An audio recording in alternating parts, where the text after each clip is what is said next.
Hello friends, आप लोगों को B6 सेमेस्टर हिंदी पेपर 1 की क्लासेस चाहिए थी। तो फ्रेंड्स, आपकी सीरीज़ की क्लासेस जो है स्टार्ट हो गई हैं। आप लोग अमेजिंग BA चैनल को जल्द से जल्द सब्सक्राइब कर लीजिए, जिससे कि आगे आने वाली जितने भी क्लासेस होगी आपको तुरंत मिल जाएंगी। तो चलिए देखते हैं, क्वेश्चन पर आते हैं। प्रश्न एवं उनके उत्तर, खंड आ, अति लघु उत्तरीय प्रश्न। आपको बता दो, जितने लघु उत्तरीय अति लघु उत्तरीय क्वेश्चन है इसमें से एक भी क्वेश्चन आपका छूटना नहीं चाहिए, बहुत ही ज़्यादा इम्पॉर्टेंट है। ठीक है फ्रेंड्स, चलिए देखिए क्वेश्चन नंबर फर्स्ट, भाषा की परिभाषा दीजिए। आपको बता दो, मोस्ट इम्पॉर्टेंट क्वेश्चन है। भाषा की परिभाषा दीजिए। ध्यान दीजिएगा फ्रेंड्स, यद्यपि भाषा की परिभाषा देना एक जटिल कार्य है, क्योंकि उसे अव्याप्ति, अतिव्याप्ति और असंभव रूप 3 दोषों से रहित होना चाहिए। तथापि भाषा के उत्तम परिभाषा के रूप में आचार्य देवेंद्रनाथ शर्मा की परिभाषा को उद्धृत कर सकते हैं। उच्चारित ध्वनि संकेतों की सहायता से भाव या विचार की पूर्ण अभिव्यक्ति भाषा है। उच्चारित ध्वनि संकेतों की सहायता से भाव या विचार, अपने मन के भाव या विचारों को पूर्ण रूप से व्यक्त करना या अभिव्यक्त करना भाषा है। क्वेश्चन नंबर सेकेंड, भाषा विज्ञान किसे कहते हैं? ये भी मोस्ट इम्पोर्टेंट क्वेश्चन है। भाषा विज्ञान किसे कहते हैं? भाषा और विज्ञान की पृथक पृथक अर्थ मीमांसा से स्पष्ट हो चुका है। भावाभिव्यक्ति की मौखिक साधना अथवा वाक भाषा है। विशिष्ट ज्ञान सम्मत उनकी मौखिक अथवा लिपिबद्धीय अभिव्यक्ति विज्ञान है। भारतीय भाषाविदों में डॉक्टर मंगल पांडे शास्त्री का मानना है, भाषा विज्ञान उस विज्ञान को कहते हैं जिसमें सामान्य रूप से मानवीय भाषा का किसी विशेष भाषा की रचना और इतिहास का और अंततः भाषाओं, प्रादेशिक भाषाओं या बोलियों के वर्गों की पारस्परिक समानताओं और विशेषताओं का तुलनात्मक अध्ययन किया जाता है। समग्रता भाषा विज्ञान भाषा की संपूर्ण कलेवर का अध्ययन है। भाषा संबंधी अनंत सवालों का उत्तरदाता भी भाषा विज्ञान ही है। ध्वनि, रूप, वाक्य, अर्थ एवं अन्य भाषा तात्विक अनुभावों के व्याख्याता के रूप में भाषा विज्ञान की स्वीकृति है। यही नहीं, उच्चारण और उनके प्रयोग धर्म का मीमांसक भी भाषा विज्ञान ही है। क्वेश्चन नंबर थर्ड, अर्थ किसे कहते हैं? ये भी मोस्ट इम्पोर्टेंट है, आपके एग्जाम में पूछा जाएगा। ध्यान दीजिएगा, भाषा का प्रधान तत्व अर्थ है। शास्त्रीय संज्ञा में अनेक विधि, जैसे अर्थ विज्ञान, अर्थ विचार, अर्थ तत्व, अर्थोद्बोधन शास्त्र इत्यादि। अर्थ तत्व को अंग्रेजी में सिमेंटिक्स कहते हैं। आशय यह है कि भाषा के अर्थ भाग का अध्ययन, विश्लेषण अर्थ तत्व या कि अर्थ विज्ञान का विषय है। अर्थ शब्द प्रतिभा का समान धर्म है। भारत में अर्थ विषयक अनुचिंतन प्राचीन काल से ही होता रहा है। पतंजलि, कात्यायन, व्यास एवं पाणिनि आदि व्याकरण विशिष्ट अर्थ मीमांसक हुए हैं। महर्षि व्यास ने पारिभाषिक अर्थ में अर्थ विज्ञान शब्द का उल्लेख किया है, जिसमें अर्थ तत्व प्रतिभा का वास्तविक ज्ञान प्राप्त करना मुख्य संकेत है। क्वेश्चन नंबर 4, अर्थ का महत्व। ये भी मोस्ट इम्पोर्टेंट है, ध्यान दीजिएगा। अर्थ का महत्व, ध्वनि, शब्द, वाक्य आदि भाषिक तत्व अर्थ तत्व के अभाव में मूल्यहीन बने रहते हैं। अर्थ का कारण ही भाषा के प्रति हमारी निष्ठा का जागरण होता है। व्याकरणों पाणिनि, यास्क, पतंजलि, भर्तृहरि आदि ने अर्थ की महत्ता जिस रूप में स्वीकारी है, उससे स्पष्ट ज्ञात होता है कि अर्थ की व्याप्ति बिना सारे पदार्थ रसहीन हैं। वेदों की महत्ता स्वीकारते हुए उनकी ओर प्रेरित होने का उत्तम संकेत किया है। यास्क ने भी अर्थ की महत्ता वाणी के फल फूल के रूप में स्वीकारी है। इससे पूर्व यास्क ने अर्थ की महत्ता और विस्तार से समझाई है। उनका कहना है कि वेद पढ़कर जो उसका अर्थ नहीं जानता वो ठूठ है।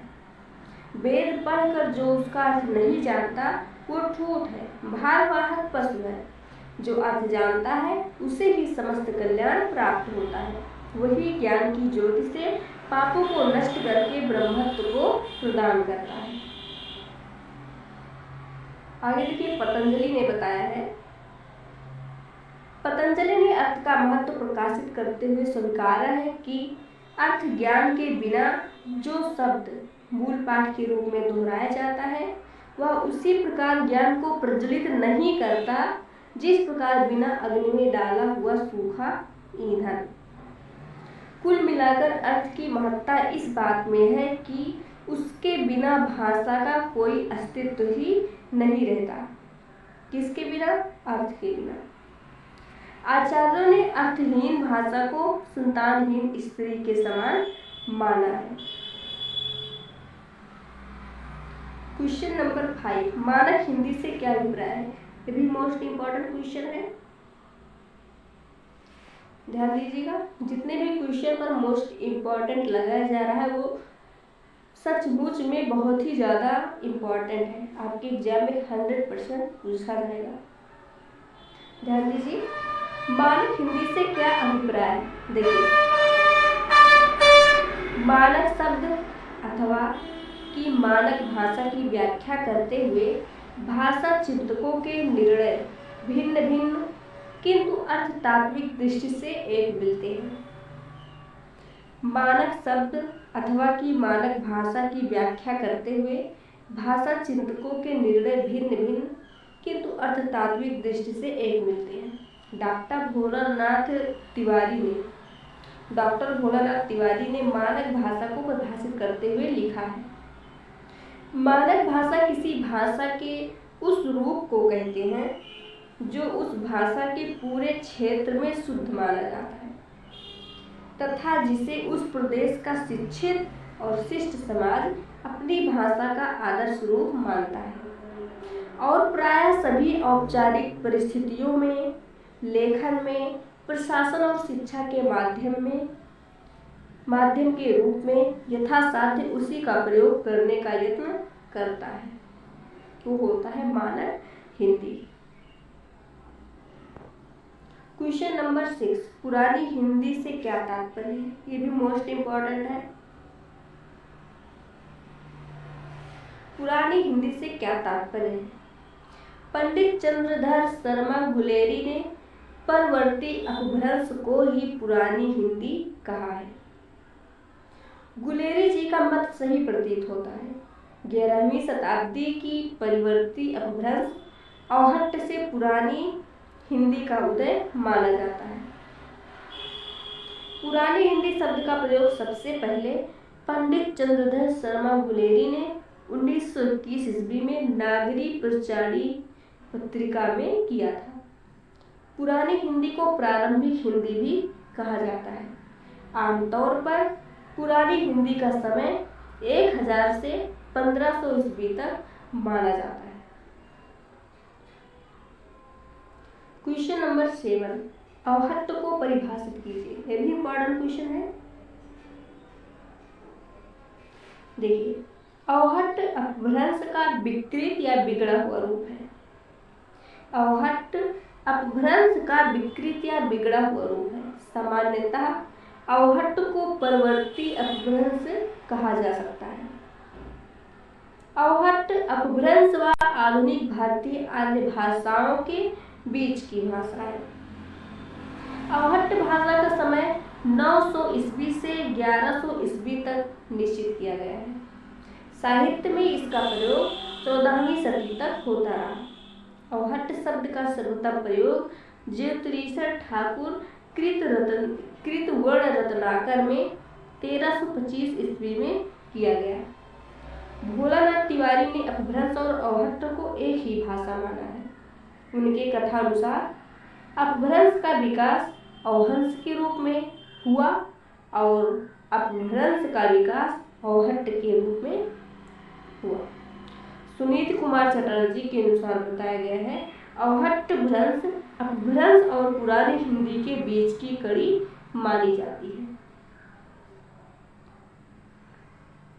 क्वेश्चन नंबर 8, देवनागरी लिपि की प्रमुख विशेषताएं। ये वाला क्वेश्चन 100% पूछा जाएगा। अति लघुत्तरीय, लघुत्तरीय या फिर दीर्घोत्तरीय, कोई भी क्वेश्चन बना के आपको पूछा जा सकता है एग्जाम में, आपके पेपर में। मोस्ट इंपॉर्टेंट क्वेश्चन है, ध्यान दीजिएगा। देवनागरी लिपि की प्रमुख विशेषताएं बताइए। देवनागरी की प्रमुख विशेषताएं अग्रांकित है। पहला है वर्णमाला का व्यवस्थित वर्गीकरण। दूसरा है लिपि चिन्हों के ध्वनि अनुरूप नाम। तीसरा है एक ध्वनि के लिए एक चिन्ह का प्रयोग। चौथा है लिपि चिन्हों की पर्याप्तता। पांचवा है लिपि चिन्हों की स्वतंत्रता। छठा है मात्राओं का प्रयोग। सातवां है सुपाठ्यता। आठवां है नमनीयता। क्वेश्चन नंबर 9, देवनागरी लिपि के नामकरण पर प्रकाश डालिए। ये वाला क्वेश्चन बहुत इंपॉर्टेंट है। देवनागरी लिपि के नामकरण के संदर्भ में विभिन्न विद्वानों के मत निम्नलिखित हैं। इसे आप लोग ध्यान से देखिएगा, समझने का प्रयास कीजिए, क्योंकि ये वाला क्वेश्चन आपके एग्जाम में पूछा ही जाएगा। देवनागरी लिपि के नामकरण पर प्रकाश डालिए। देखिए, देवनागरी लिपि के नामकरण के संदर्भ में विभिन्न विद्वानों के मत निम्नलिखित हैं। पहला है, कुछ विद्वानों ने इनका नाम नगर से जोड़ा है, अर्थात नगर की भाषा होने के कारण इसका नाम नागरी है। दूसरा, देवनगर काशी में प्रचलित होने के कारण इसे देवनागरी नाम दिया गया। तीसरा है, कुछ लोग गुजरात के नागर ब्राह्मणों से इसका संबंध स्थापित करते हैं। चौथा है, डॉक्टर धीरेन्द्र वर्मा के अनुसार मध्य युग में स्थापत्य की शैली थी नागर, जिसमें चतुर्भुज आकृतियां होती थी। नागरी लिपि में चतुर्भुज अक्षरों जैसे कि सा, मा, भा, गा, इस प्रकार के जो अक्षर हैं ये क्या है, चतुर्भुज अक्षर है। नागरी लिपि में चतुर्भुज अक्षरों सा, मा, भा, गा के कारण इसे देवनागरी कहा गया।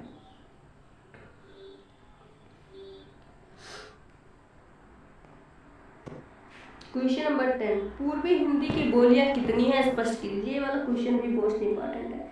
2 नंबर का क्वेश्चन आपके एग्जाम में जरूर पूछा जाएगा। मोस्ट इंपॉर्टेंट क्वेश्चन है। देखिए, सबसे पहले आपको बता दूं, पूर्वी हिंदी की बोलियां कितनी हैं? 3 है। इसको कैसे याद कर सकते हैं आप लोग? पूर्वी हिंदी की जो बोलियां हैं, पूर्वी हिंदी की बोलियां की बात करें तो वो 3 है। इसको कैसे याद करिएगा आप लोग? आ, व, छ, आवच। पूर्वी हिंदी की 3 बोलियां हैं, वो क्या है? आवच। आ से आपका हो गया अवधी, बा से आपका हो गया बघेली, और छा से आपका क्या हो गया? छत्तीसगढ़ी। ठीक है फ्रेंड्स, आप लोग इस प्रकार से याद रखिएगा। पूर्वी हिंदी की 3 बोलियां अवधी, बघेली, छत्तीसगढ़ी। आवच क्या हो गया? आ से अवधी, बा से बघेली, छा से छत्तीसगढ़ी। हिंदी की पूर्वी बोलियों में अग्रांकित बोलियों का परिगमन होता है। पहला है अवधी, दूसरा बघेली, तीसरा छत्तीसगढ़ी। क्वेश्चन नंबर 11, राजस्थानी हिंदी की प्रमुख बोलियों का सामान्य परिचय दीजिए। ये भी मोस्ट इंपॉर्टेंट है, आपके एग्जाम में पूछा जाएगा। Question number 11 most important question है, राजस्थानी हिंदी की प्रमुख बोलियों का सामान्य परिचय दीजिए। राजस्थानी हिंदी की प्रमुख बोलियां अग्रांकित हैं। पहला है पश्चिमी राजस्थानी, मारवाड़ी। दूसरा है उत्तरी पूर्वी राजस्थानी, मेवाती। तीसरा है मध्य पूर्वी राजस्थानी, जयपुरी। चौथा है दक्षिणी पूर्वी राजस्थानी, मालवी। पांचवा है दक्षिणी राजस्थानी, निमाड़ी। फिर आप लोग ये वाला क्वेश्चन जरूर याद कर लीजिएगा, क्योंकि ये वाला क्वेश्चन बहुत ही ज़्यादा इम्पोर्टेंट है, आपके एग्जाम में पूछा ही जाएगा। आगे देखिए क्वेश्चन नंबर 12, ये भी मोस्ट इम्पोर्टेंट क्वेश्चन है।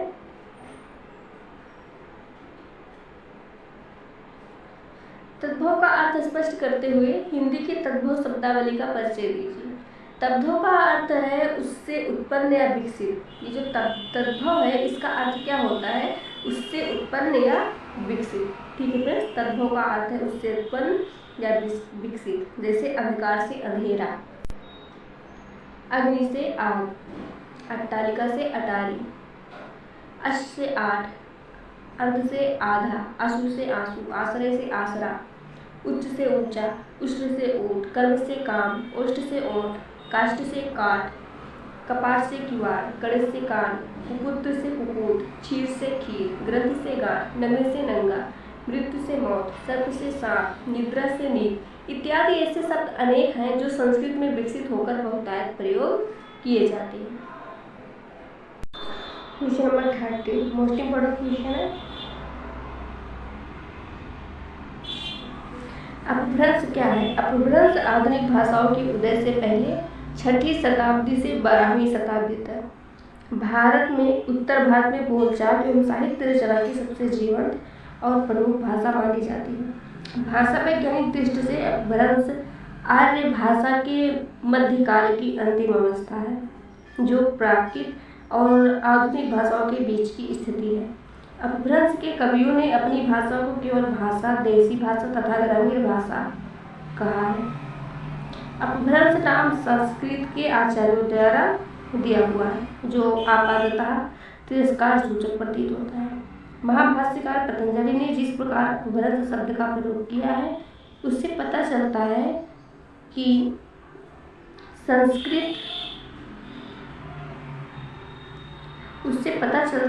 संस्कृत या साधु शब्द के लोक प्रचलित विविध रूप अपभ्रंश या अपशब्द कहलाते हैं। इस प्रकार प्रतिमान से च्युत, अस्खलित, भ्रष्ट अथवा विपरीत शब्दों को अपभ्रंश की संज्ञा दी गई है। क्वेश्चन नंबर 14 विश्व हिंदी दिवस का आयोजन कब किया जाता है? ये क्वेश्चन जरूर पूछा जाएगा, मोस्ट इम्पोर्टेंट क्वेश्चन। विश्व हिंदी दिवस का आयोजन कब किया गया था? 10 जनवरी को विश्व हिंदी दिवस घोषित किया गया है। आभात सिख मुख्यालय में इस अवसर पर माननीय अध्यक्ष महोदय एवं सदस्य सचिव महोदय की उपस्थिति में एक संगोष्ठी का आयोजन किया गया जिसमें आभात सिख के सभी अधिकारियों कर्मचारियों द्वारा भाग लिया गया। कार्यालय की कार्यविधि में हिंदी को बढ़ावा देने संबंधी सुझाव दिए गए। अध्यक्ष महोदय एवं सदस्य सचिव महोदय द्वारा स्टाफ को अपना अधिक से अधिक कार्य हिंदी में करने हेतु प्रोत्साहित किया गया। क्वेश्चन नंबर 15 देश की राजभाषा क्या है? ये भी मोस्ट इम्पोर्टेंट क्वेश्चन है, आप एग्जाम में पूछा जाएगा। देश की राजभाषा क्या है? अनुच्छेद संविधान के अनुच्छेद 343 फर्स्ट के अनुसार संघ की राजभाषा हिंदी और लिपि देवनागरी होगी। संघ के शासकीय प्रयोजनों के लिए प्रयोग होने वाले अंकों का रूप भारतीय अंकों का अंतर्राष्ट्रीय रूप होगा। क्वेश्चन नंबर 16 लिपि देवनागरी और हिंदी का अभिप्राय क्या है? ये भी इम्पोर्टेंट क्वेश्चन है। लिपि देवनागरी और हिंदी का अभिप्राय क्या है? संघ सरकार की राजभाषा हिंदी और लिपि लिखने के लिए देवनागरी लिपि का प्रयोग किया जाएगा तथा अंकों का रूप अंतर्राष्ट्रीय रूप अर्थात 1 2 3 4 5 6 7 8 9 10 होगा। क्वेश्चन नंबर 17 राजभाषा हिंदी को लागू करवाने की जिम्मेदारी किसकी है? संघ सरकार की राजभाषा नीति के अनुसार इसे केंद्र सरकार के सभी मंत्रालयों विभागों तथा विभागों के संबद्ध तथा अधीनस्थ कार्यालयों में लागू किए जाने का कार्य राजभाषा विभाग गृह मंत्रालय के द्वारा देखा जाता है जिसे लागू करवाने की जिम्मेदारी इन मंत्रालयों विभागों संबंध तथा अधीनस्थ कार्यालयों के कार्यालय प्रमुख की है। राजभाषा हिंदी के संबंध में किए जा रहे कार्यों को विभाग की वेबसाइट www.rajbhasha.dic.in या फिर www.rajbhasha.government.gov जिसका मतलब होता है government.in से अवलोकित किया जा सकता है।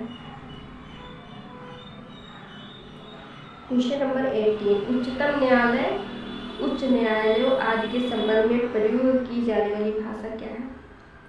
ये भी इम्पोर्टेंट क्वेश्चन है।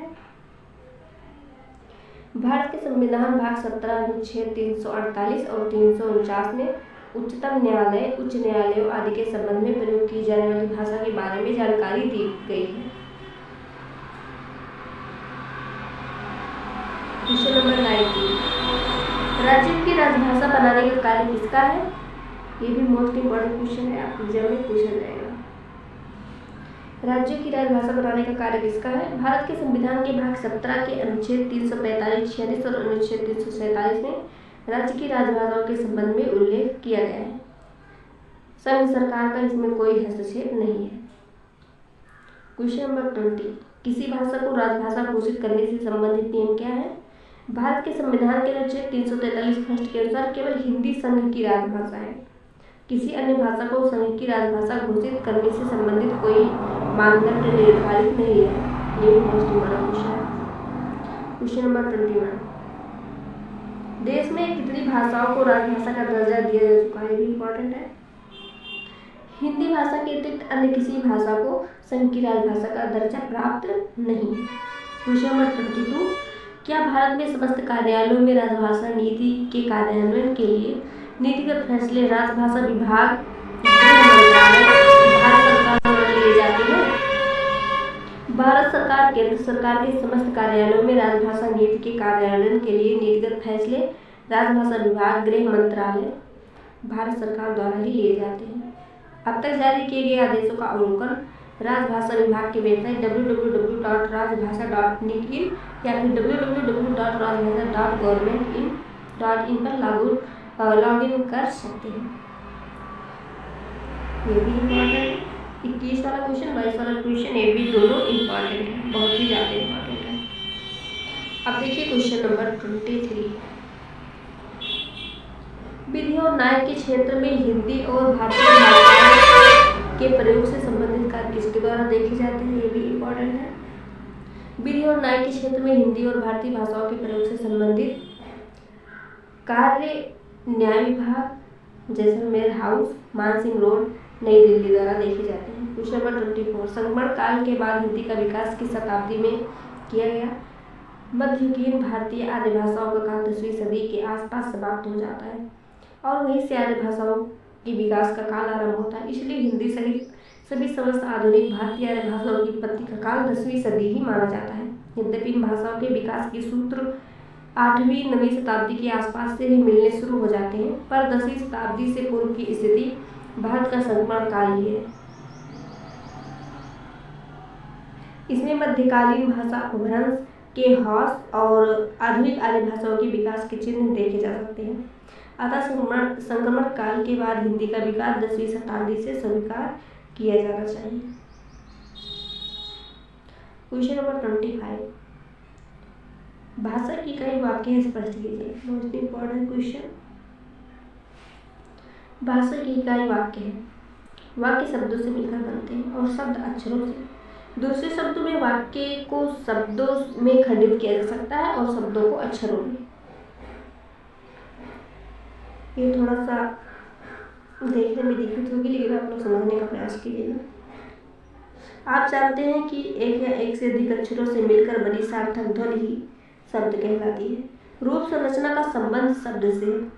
सामान्य बोलचाल में शब्द और रूप में अंतर नहीं किया जाता, किंतु भाषा वैज्ञानिक दृष्टि में दोनों में पर्याप्त अंतर है। शब्दों के दो रूप हैं, एक सामान्य और मूल रूप प्रायः दो शब्दकोश से मिलता है और दूसरा वाक्य में प्रयुक्त रूप।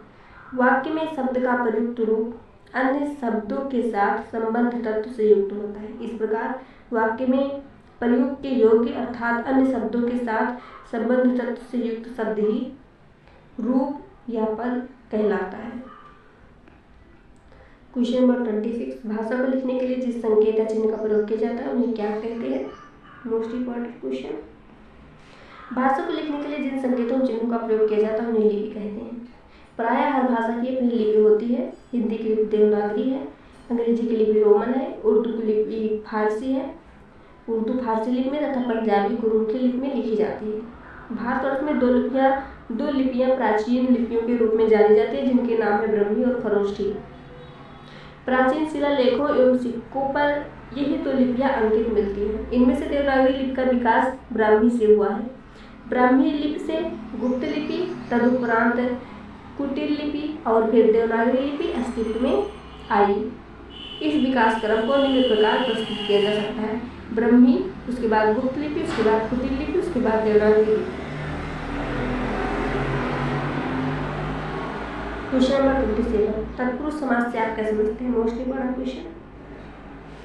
तत्पुरुष समास, इस समास में दो शब्दों के बीच में किसी कारक का संबंध छिपा रहता है।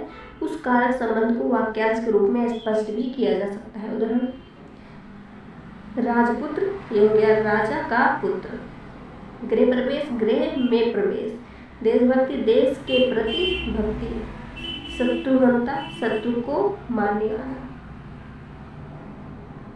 क्वेश्चन नंबर 28, द्वंद्व समास से आप क्या समझते हैं? ये मोस्ट इंपॉर्टेंट है। द्वंद्व समास, इस समास में दो ऐसे शब्द आते हैं, दो ऐसे शब्द साथ आते हैं जो मिलकर एक अर्थ प्रकट करते हैं। दोनों शब्दों के बीच और या फिर या अर्थ छिपा रहता है। इन शब्दों के बीच क्या होता है? और आता है या फिर या आता है।